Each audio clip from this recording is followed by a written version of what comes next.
How many remember Jnco Jeans?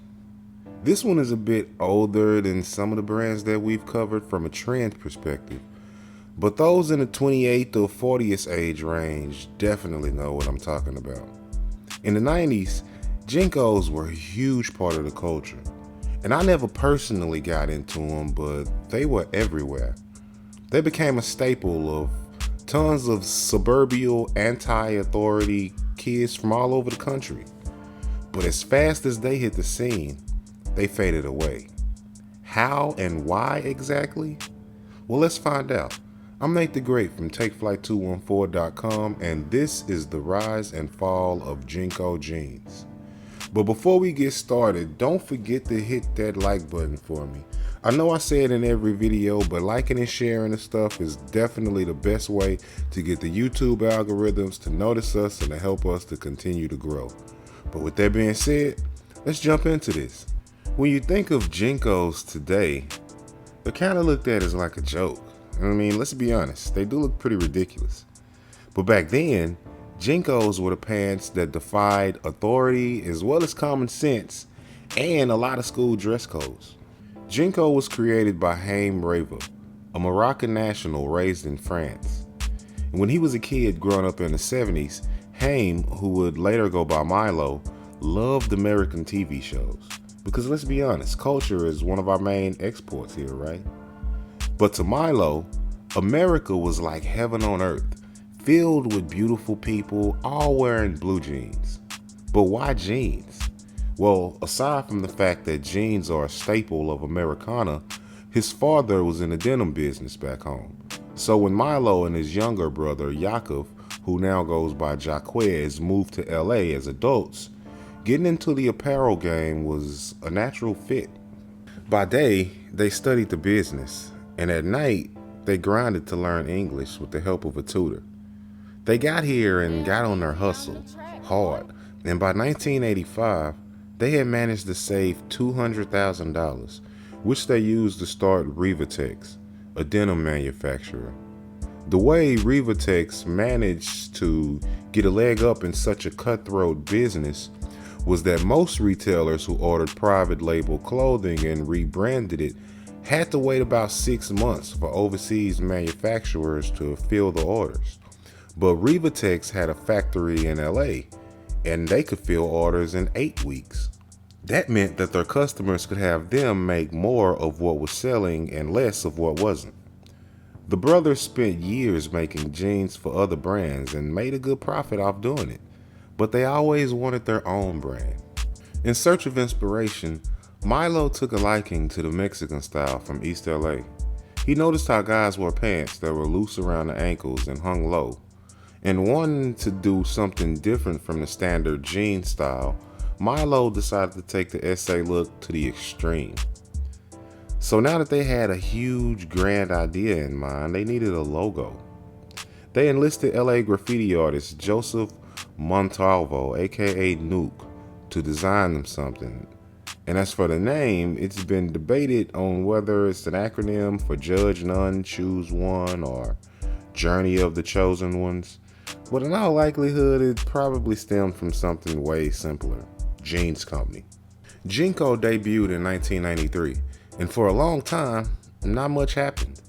The jeans sold okay in specialty markets and had a home at Merry-Go-Round, where the Revas had an existing business relationship. But by the early 90s, Merry-Go-Round became a victim of its own success.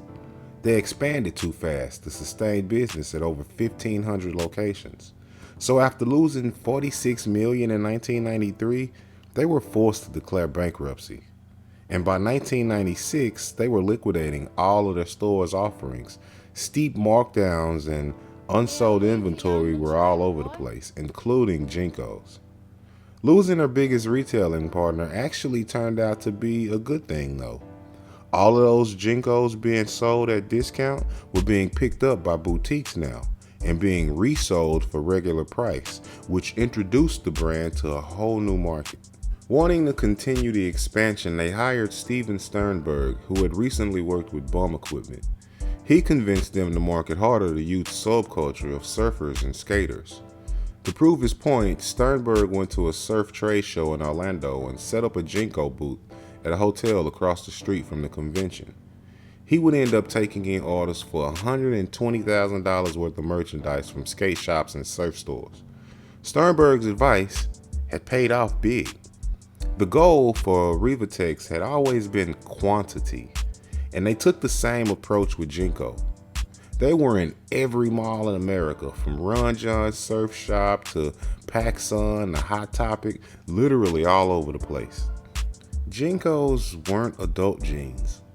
They were jeans for teens who wanted to rebel against the establishment, and they were more rebels than ever in the 90s. The gimmick was the super wide legs. I mean, remember, this was in the day where baggy look was in, so guys in the hood were wearing super baggy jeans in general. Jnco took this concept to a whole nother level though. Typical jeans have a cuff of about 16 inches in circumference, with a pocket about 6 inches deep, while the most popular Jnco style was 23 inches.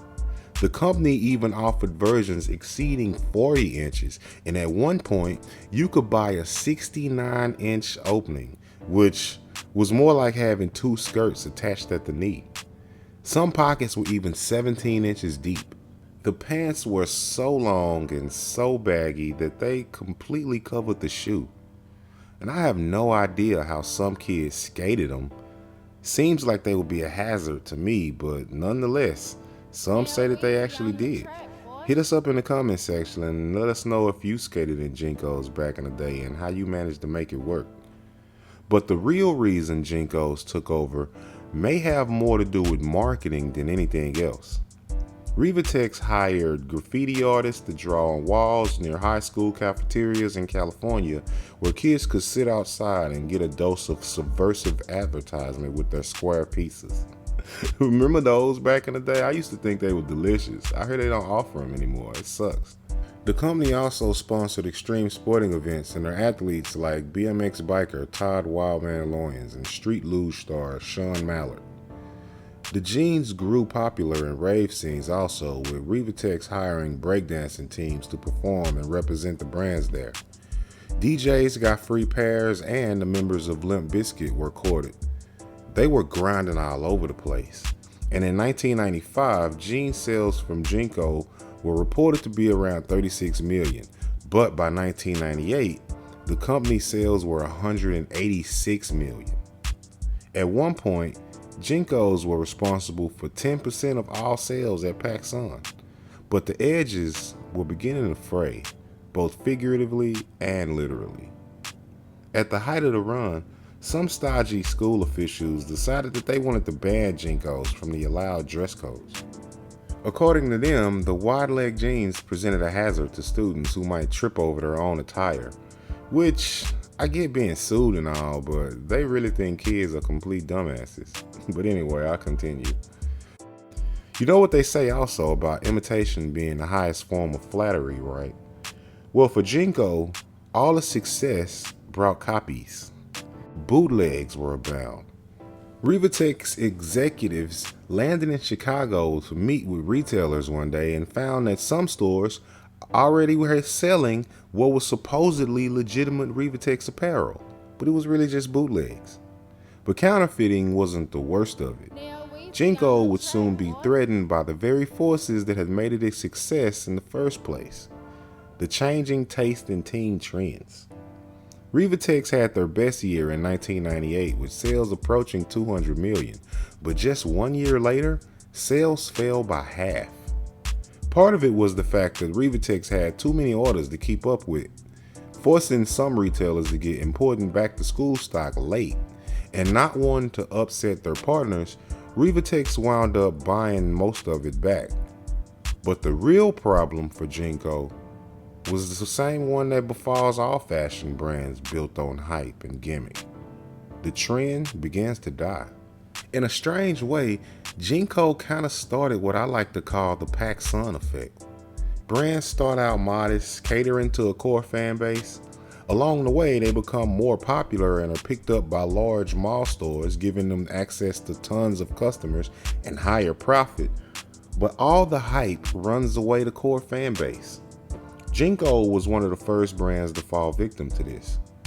When Jnco found widespread success at mall chain stores, it was hard to maintain the same kind of counterculture appeal that the brand was built on.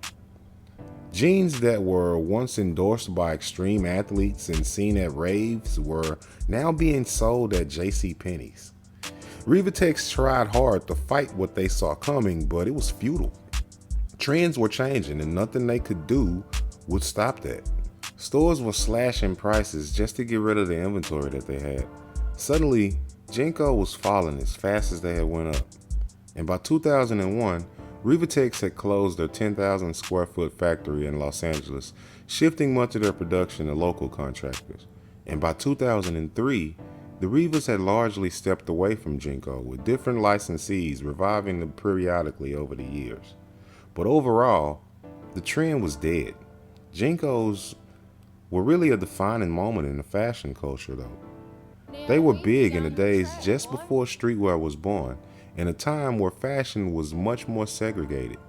But by the early 2000s, fashion had begun to merge and transform into something completely different. And Jincos were kind of just a relic of days past, even more so now. But what do you think? Did you wear Jincos back in the day? Hit us up in the comment section and let us know. Also, if you made it all the way through the video, then we hope that means that you liked it, and we also hope that that means you smashed the like button for me. Liking and sharing the video is the best way to help us to continue to grow, and it gets the YouTube algorithms to pick us up and suggest us to more people. And if you want to be updated every time we drop a new episode, then hit the subscribe button and then the notification bell. That way you'll be notified every time a new episode drops. But with that being said, I'm Nate the Great from TakeFlight214.com signing out. Until next time, peace.